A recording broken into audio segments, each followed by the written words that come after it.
Muy bien, estamos de regreso aquí en TVU Noticias. Tenemos un entrevistado que ya está con nosotros, andaba buscando el detalle, pero es Paulo Vera.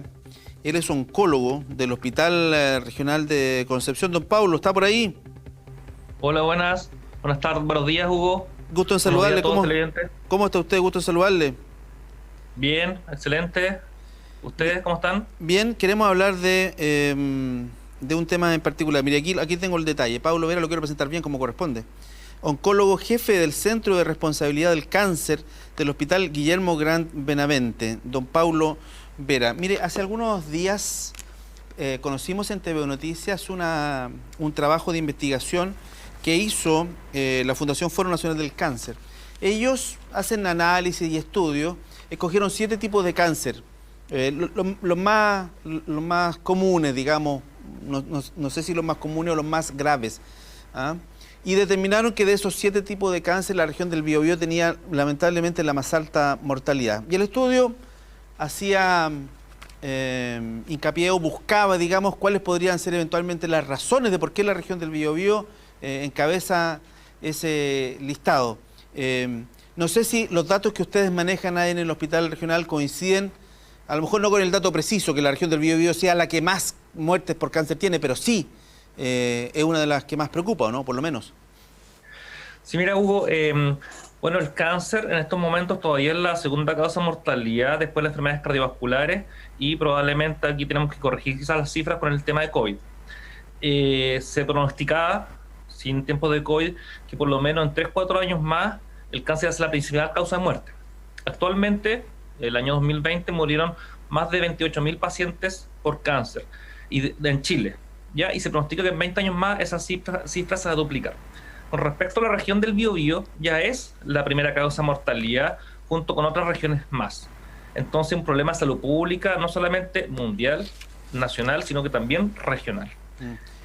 Claro, los cánceres, digamos, más frecuentes en general siguen un mismo patrón, ya sean hombres o mujeres, mama, próstata, etcétera, pero en realidad este es un problema de salud pública que se lleva hace más de 10 años y que tenemos que dar solución para nuestras futuras generaciones, para nuestros padres, para todo ello. Ya, yo sé que hay una serie de iniciativas, proyectos, incluso algunos de infraestructura. Hace un tiempo atrás dábamos cuenta de la construcción de un centro particular aquí en la zona para atender el tema de cáncer, digamos. Entonces, yo tengo la sensación que sí se han hecho cosas. ¿Por qué, pese a lo que se ha hecho, pese a lo que se ha dicho, el cáncer sigue creciendo en impacto en la población? ¿Por qué sigue habiendo más gente con cáncer? ¿Por qué sigue habiendo más fallecidos por cáncer, pese a todo lo que se ha hecho y dicho? ¿Qué cree usted, doctor? Sí, pero o sea, y después podemos detallar, se han hecho o se están haciendo muchas cosas más, o centros nuevos públicos como Sí, también privados. sí. Pero una de las causas que justifican o que dan cuenta de por qué el cáncer es una de las primeras causas de mortalidad a nivel mundial es más que nada, principalmente el envejecimiento de nuestra población, la esperanza de vida, que en Chile es más de 80 años, entonces el cáncer se va produciendo en general desde los 40-45 años y mientras más vivimos, más posibilidades tenemos de tener cáncer. Por otra parte, también el acceso a, digamos, a la salud, estilo de vida de países industrializados, con factores de riesgos que son comunes y que van exacerbando esta, que nosotros llamamos también una pandemia a nivel, digamos, poblacional. Entonces, es un conglomerado de factores que se van juntando y que hacen que en países como Chile vayamos, digamos, teniendo una mayor cantidad de cáncer y vaya sobrepasando las enfermedades cardiovasculares.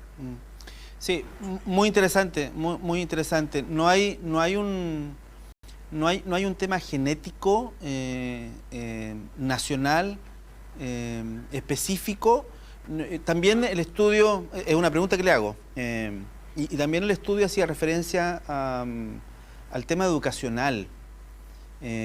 ¿Por qué le hablo del tema educacional? Por la consulta tardía. Por la consulta tardía. Entonces, hemos socializado lo suficiente. Nosotros estamos haciendo esta entrevista precisamente para esto, para socializar el tema. Pero como sociedad, ¿hemos socializado lo suficiente el tema de la detección temprana, el tema educacional frente al cáncer? ¿Lo hemos hecho bien ahí o más o menos nomás? Bueno, partiendo con la primera parte de la pregunta, la parte genética, en general la manifestación genética son más o menos estables en relación a de cómo se comporta a nivel mundial. Por supuesto, aquí tenemos algunos cánceres que se producen más y que están vinculados a más factores de riesgo, incluso infecciosos. Pero, y son en realidad cuando hay un componente genético son los mínimos y muchas veces se dan en niños o en edades medianas de la vida. Ahora, cuando nos vamos al punto que sí es muy, pero muy relevante con respecto a la educación, yo creo que en realidad se ha hecho mal. ¿Por qué? Porque el cáncer, digamos, es muy alta la mortalidad. Y yo creo que ahí hay un rol de todas las personas, de todos los integrantes de la sociedad, no solamente los médicos, de los médicos propiamente tal, o enfermería, y otros profesionales que se desarrollan en cáncer, sino también de los medios de comunicación, pero principalmente de la misma sociedad, de la gente que está en sus casas, que tienen que tomar una conducta más activa en lo que es la prevención y consultas tempranas a médicos. Yo creo que esa es la clave, educar también a los niños para evitar, digamos, que esta catástrofe siga aumentando, pero tiene que ver con un rol educacional de todos los componentes, de todos los integrantes de esta sociedad. Sí, no sé si podemos ejemplificar una detección temprana de cáncer, no sé si hablar de etapas en el cáncer, una detección temprana del cáncer, bien detectado, en términos de porcentaje, puede llegar a buen término, buen puerto, versus un cáncer que es detectado tardíamente, que pueda llegar a buen puerto. Para explicar un poco la diferencia y dar cuenta de la importancia de la detección temprana, eventualmente el tratamiento, porque el cáncer, uno escucha cáncer, la verdad, doctor, y uno lo asocia de inmediato a muerte, pero la tecnología ha avanzado, la medicina ha avanzado, y dependiendo, siento yo, del momento en que se detecta el cáncer, lo podemos asociar a muerte o no, digamos, porque hemos avanzado harto. Sí, por supuesto. Bueno, yo creo que el pilar, más que el screening, tiene que ver con la promoción y la prevención en relación a factores de riesgo que todos conocemos que son comunes en muchas enfermedades. La obesidad, el sedentarismo, alguna enfermedad infecciosa, principalmente el virus papiloma humano, algunos factores de riesgo ambientales, etc. Una vez tratando de educar o educando a la población con respecto a ese ítem, ya uno podría pasar en edad media a lo que es el screening o la detección precoz. ¿Qué es lo que se consigue con la detección precoz? Que principalmente está vinculado al cáncer de mama, con la mamografía, digamos, al PAP, también al antígeno prostático, a la sangre culta de deposición en cáncer de colon y recto. ¿Qué es lo que buscan? Etapas muy tempranas, porque el cáncer en etapas tempranas es curable. Y eso es lo que nosotros tratamos de hacer entender, digamos, y que todo, incluso toda la sociedad entienda que en etapas tempranas el cáncer es curable y además se evitan muchas intervenciones que son, digamos, igual, por decirlo menos, invasivas.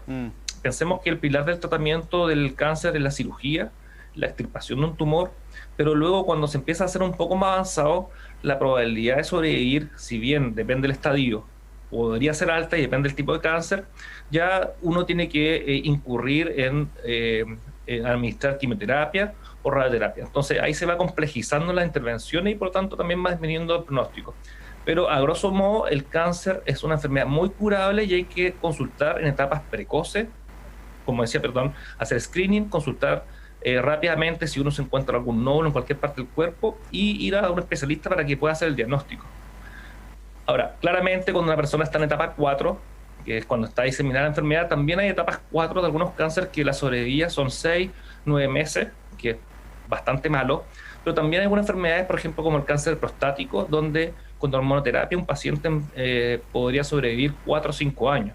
Entonces, por eso hay que ir a especialistas, a algún equipo multidisciplinario donde puedan darle la mejor indicación y hacer que el paciente, digamos, pueda sobrevivir en buenas condiciones por bastantes meses o años, según la patología. Sí, tengo la sensación que la gente consulta, doctor, cuando tiene algún síntoma. Y de pronto el síntoma físico ya da cuenta de la enfermedad bien avanzada. Entreguemos un par de datitos ya para ir finalizando esta conversación que ha estado muy didáctica. Hagámosla más didáctica, doctor, y entreguémosle un par de datitos a la gente. Mujeres, a contar de qué edad deben, sí, o es recomendable que se hagan algún tipo de examen en particular. Hombres, lo mismo, a contar de qué edad es recomendable que se hagan algún tipo de examen. Pensemos en los cánceres normales, digamos, en la enfermedad normal, no en alguna específica, no sé, porque tengo la sensación, y confírmeme si no es así, cuando uno está con el síntoma, algo raro me pasa, ya como que el tema está bien avanzado. Sí, por supuesto, esa es una de las cosas negativas que tenemos como población, el chileno en general, de consultar de forma muy tardía en vez de hacerse, digamos, un control general. Pero si nos orientamos a la pregunta, y específicamente las mujeres desde los 40 años tienen que hacerse sí o sí un control mamográfico, tienen que hacerse sí o sí desde ¿todos los menor años? edad. 2 veces al año, todos los años? Generalmente anual o cada 2 años, depende de lo que nos informe la mamografía con una cosa que se llama VIRATS, pero en general tiene que partir por lo menos anualmente. Ya. Ese es el concepto de ir a un médico especialista. Con respecto a el PAP y el cáncer cérvico-uterino, que es una enfermedad de transmisión sexual por el virus papiloma humano, ahí lo que tiene que hacer la mujer es que cuando inicia actividades sexuales, hacerse un screening con PAP, para tratar de detectar en forma precoz alguna anomalía en las células y poder hacer tratamientos muy pequeños y que en definitiva evitan que esta enfermedad progrese a un cáncer probablemente tal. Cuando hablamos ya de los hombres, lo fundamental es el antígeno prostático desde los 50 años, idealmente consultar con un urólogo. Alguna vez hay que hacer tacto prostático, un poquito invasivo, pero con el antígeno prostático ya andaríamos bien. Ahora, otros cáncer que está un poquito el antígeno prostático, perdón, el sangre, sacan un... Sí, es el examen de sangre, Ya, pero algunas veces es necesario hacer tacto prostático, que es un poco más invasivo, pero se podría omitir en ciertas situaciones. Ahora, cuando vamos, también es importante el cáncer colorectal en hombres y mujeres, y ahí fundamental la sangre oculta en deposiciones o colonoscopía, que es un examen más invasivo, colonoscopía virtual, etcétera, pero también hay screening. Lo fundamental, la sangre oculta en deposiciones. Eso puede hacer un diagnóstico precoz.